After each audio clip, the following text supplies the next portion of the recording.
বাজারে টাইলস কিনতে গিয়ে আপনি দুটো টাইলসের কথা শুনে থাকবেন, ডাবল চার্জ টাইলস এবং সিঙ্গেল কোটেড টাইলস। এই দুটো টাইলস কি এবং এই দুটো টাইলসের মধ্যে বেসিক পার্থক্য কি আছে সেটা আমরা আজকের এই ভিডিওতে জানব। তার আগে আপনাদের বলি, এই দুটো টাইলসই কিন্তু ভিট্রিফাইড বডির টাইলস। প্রথমে আমরা জেনে নেব ভিট্রিফাইড বডির টাইলস কী রকম হয়, কিভাবে ভিট্রিফিকেশন প্রসেসের মাধ্যমে এই টাইলসগুলো বানানো হয়। বাজারে যে যে টাইলসগুলো আপনারা দেখেন তার মধ্যে সবচেয়ে পপুলার হলো ভিট্রিফাইড টাইলস। এই টাইলসের ম্যানুফ্যাকচারিং প্রসেসই একে অন্যান্য টাইলসগুলো থেকে অনেক আলাদা করে তোলে। ভিট্রিফাইড টাইলস খুব উচ্চ তাপমাত্রায় তৈরি করা হয়, এই জন্য এর পোরোসিটি বা ছিদ্রতা অনেক কম হয়, আর সে কারণে জল শোষণ করার ক্ষমতা এদের একদম থাকে না বললেই চলে। জলের কারণে এদের কোনো রকম কোনো ড্যামেজ আসে না। হাইড্রোলিক পদ্ধতিতে উচ্চ চাপে ও উচ্চ তাপমাত্রায় এই টাইলস বানানো হয়, সেজন্য এটা অনেক বেশি শক্তিশালী হয়, যার ফলে এতে স্ক্র্যাচ খুবই কম আসে। টাইলসের ওপরে যে গ্লেজ সারফেসটা বানানো হয় সেটা ভিট্রিফিকেশন প্রসেসের মাধ্যমে উচ্চ তাপমাত্রায় বানানো হয়, সেজন্য এর সারফেস অনেক বেশি চকচকে ও কাঁচের মতো দেখতে হয়।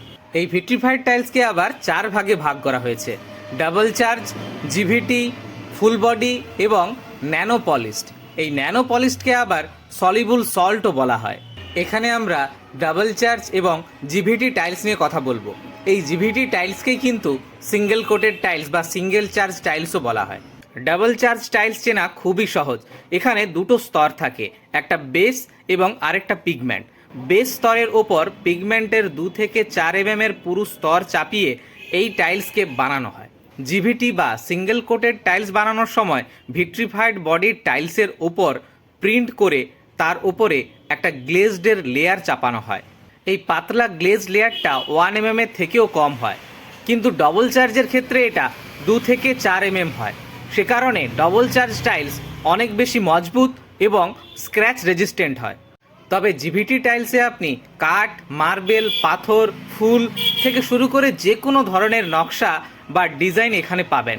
আর ডবল চার্জ টাইলসে এই রকম কোনো সুবিধা থাকে। ডাবল চার্জ টাইলসের উপরিভাগ খুব মোটা হওয়ায় এখানে ডিজাইন অপশন খুবই কম, সে কারণে অনেকে এটা পছন্দ না করে জিভিটি টাইলস পছন্দ করেন। সিঙ্গেল কোটেড জিভিটি টাইলসের উপরিভাগ 1 mm এর থেকেও কম হওয়ায় এটাকে হাই ট্রাফিক এরিয়াতে ব্যবহার করা যায় না।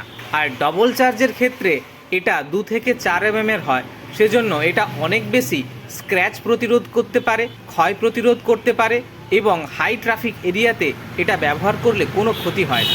জিভিটি টাইলসের তুলনায় ডবল চার্জ টাইলস একটু ব্যয়বহুল হয়। এই দুটো টাইলসই আপনি বিভিন্ন আকারে পেয়ে যাবেন। বাড়ির যেখানে জলের ব্যবহার সবচেয়ে বেশি সেখানে আপনি চাইলেও ডবল কোটেড টাইলস ব্যবহার করতে পারবেন না, কারণ এই টাইলস ম্যাট ফিনিশে আসে না।